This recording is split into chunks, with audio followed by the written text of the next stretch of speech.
Hola, buenos días. Bienvenidos a este video podcast acerca del grupo focal. Bueno, vamos a empezar contando qué es un grupo focal, según pues lo que nosotros sabemos. Un grupo focal es una conversación, así como la que estamos teniendo nosotros, entre varias personas, que se da con el propósito de conocer la opinión colectiva de un grupo. Viene siendo más, o sea, estoy de acuerdo contigo en el punto de que es parecido como una conversación lo que estamos teniendo ahora, pero vendría siendo más como, la palabra adecuada sería como discusión, porque ahí están como dando a conocer las ideas o percepciones que tienen las personas, porque el grupo focal reúne conocimientos de personas que tienen como idea previa de un tema en específico. En este caso son las percepciones jurídicas, y obviamente vamos a hablar de que cómo interpretamos la ley nosotros, pero más que todo eso es cómo las personas en la vida cotidiana interpretan esa norma, cómo se adecúan, cómo lo utilizan en su vida cotidiana. Entonces eso es lo que se expone cuando utilizamos o reunimos personas para un grupo focal. Sí, y también siguiendo ese tema, es muy distinto a lo que sería una entrevista, ya que se toma la opinión de todo el mundo sobre un tema un poco más abierto y un tema más específico, teniendo la ayuda del moderador, y que todas las personas pueden tener pues puntos similares pero a la vez muy distintos. Pero acá pasa de que cuando se está manejando una conversación, hay veces de que ciertas personas tienen un poder un poco más dominante, y ahí es donde se puede ver de pronto una limitación que tiene el grupo focal, que si de pronto el moderador no lleva la conversación como es debido, una sola persona va a tener como mayor foco, a lo que nos lleva al siguiente punto. Cuando nosotros estamos en un grupo o estamos participando en una conversación, llega un punto donde la conversación se intenta volver colectiva, es decir, que todos tengamos una opinión o en común, una percepción. Ese es un efecto del grupo, y ahí está una discrepancia que puede pasar, ya que la conversación ya no la conversación ya no sería la discusión que nosotros estamos hablando o se tendría para conocer una opinión colectiva, sino que sería más que todo como un debate, pero un debate para escuchar tu punto de vista, sino un debate para yo convencerte de mi opinión. Sí, pero es que ahí es donde entra el moderador y es quien toma pues el orden de toda la conversación, pacta las reglas, hace que ciertas personas que tienen más dominancia sobre otras pues no las apaguen, permite a unos hablar. Por ejemplo, si uno que no está hablando tanto le dice, no, ¿tú qué opinas de esto? No sé qué. Entonces él es quien lleva el rumbo de toda la conversación, pero sin meter sus opiniones propias del tema. Pero para ver eso, o sea, lo que ustedes están hablando, y estoy de acuerdo en cierto punto, pero tenemos que hablar sobre todo de los sesgos, que es lo que ustedes estaban justamente hablando. Pero entonces hay una cosa, que son los sesgos de conformidad, es decir, de las personas que están expresando sus ideas, que puede ser que al ver que, como dices tú, una persona tiene cierta dominancia en sus conocimientos y de pronto esa persona no los tiene, se siente menos, entonces ahí está ese sesgo de conformidad que viene y entonces iba a decir de pronto dar una respuesta o dar su opinión. Entonces al ver eso cambia su opinión para obviamente hacer como sentirse parte de ese grupo. Pero también, así como hemos hablado aquí ahora, estamos tocando un poco de las limitaciones. Hay que hablar que en la conversación, cuando nosotros estamos conversando, se dicen datos que de pronto en una entrevista es más difícil que llegue a ese punto, ya que como en la entrevista está el entrevistador de una forma más directa y encasilla mucho la conversación. Cuando no hay debate, no hay ese enriquecimiento de ideas. Al contrario, se sigue como una misma línea porque las preguntas son muy estructurales. En cambio acá, en la conversación, el moderador intenta de que al principio sea como una introducción, se presente el tema. Sí, pone una pregunta inicial y de ahí ya se expande. Exacto, va de lo general a lo específico, cosa de que a medida que el tema vaya avanzando más, las personas se vayan motivando como mucho más en participar. Sí, es como una conversación que tienes con tus amigos, empiezan hablando de un tema y terminan en otro completamente diferente. Pues lo que estamos también hablando de eso, hablando ustedes de, no sé, en este caso con el entrevistador, en este caso es el facilitador o moderador.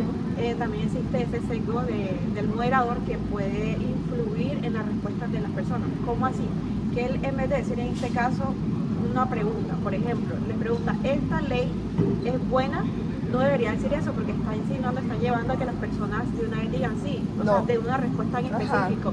Pero lo que debe de decir es más bien, la pregunta exacta debería decir, ¿qué opinión le merece a esta ley y por qué? Es como debería hacerlo para que no influya en la respuesta nuevamente del grupo focal. Exacto, porque en la conversación, como ya lo hemos dicho en este espacio que estamos teniendo, cuando de pronto la conversación está en un espacio grupal, uno es muy las personas, o sea, nosotros los humanos somos sí.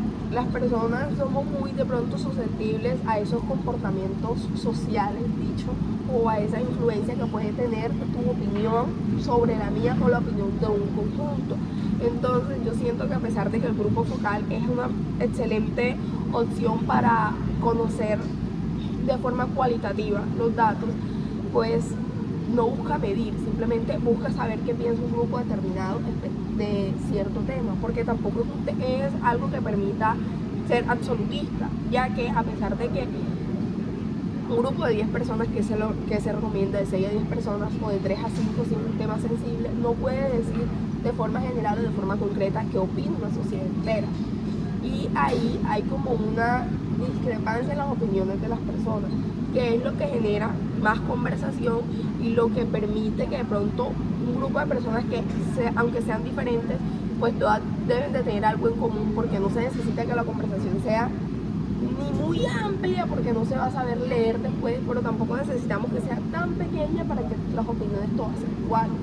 Sí, pero es que yo opino que a veces cuando el tema es muy extenso y hay tanta gente, siempre termina llegando a lo Una ofensivo, conclusión. sí, a algo como ofensivo. Siempre hay gente que tiene como muchas discrepancias y entonces terminan tratándose mal, ¿sabes? Es que yo siento que eso pasa más en temas sensibles, digamos, en una violación. Estamos nosotros tres aquí debatiendo y ninguno de nosotros queremos lo mismo.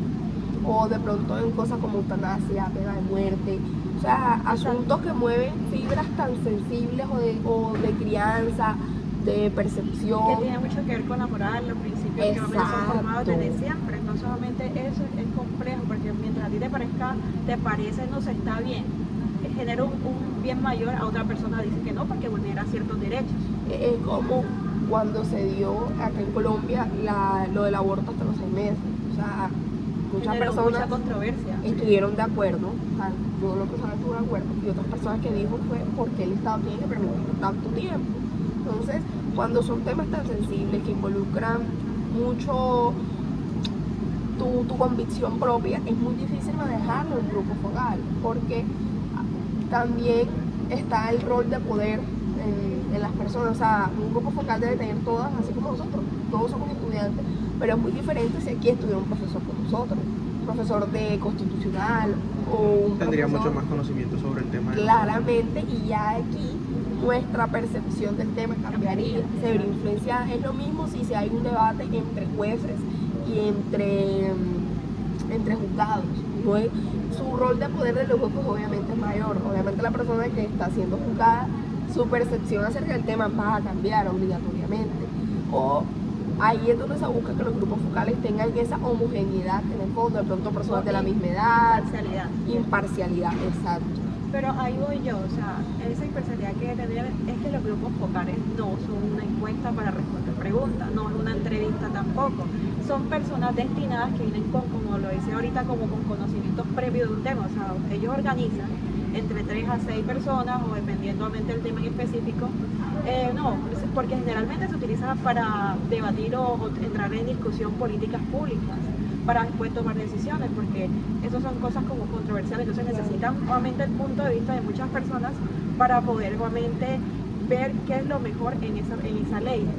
Y también es necesario que no haya solamente un grupo focal, sino varios grupos focales. Sí, porque entonces sería sacar Una sola opinión conclusión. de un solo grupo. Exacto, porque digamos, un grupo de estudiantes como nosotros no va a pensar lo mismo que un grupo de abogados, que un grupo de jueces, que un grupo de presos. O sea, a pesar de que todos estamos bajo la misma rama, que sería el derecho, pues nuestro juego en el derecho es completamente diferente a nosotros que estamos ingresando, que estamos conociendo el tema, y un juez que ya tiene muchísimas más experiencia. Pero veámoslo no solamente del punto de que estamos todos en la misma rama, sino es que ya tú desde que ves cada persona Es tiene una distinta. percepción diferente. Y esa es la Exacto. Tú no vas a opinar lo mismo que yo, ella no va a opinar lo mismo que yo. O sea, cada persona tiene sus puntos de vista dependiendo de cada cosa. Que el moderador está en el deber de hacer que esos puntos sean respetables y que sean escuchados.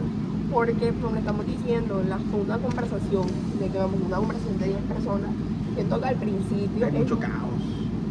es muy difícil organizarla, es muy difícil después como transcribir, porque en los grupos focales hay veces que hablan una persona arriba de la otra, o todas hablan juntas, o no sé, ellas como tal no interpretan, eso es lo que le toca al investigador, y eso es algo bastante complicado. O sea, sabes que interpretar la opinión de 10 personas, más que la opinión es algo tan subjetivo.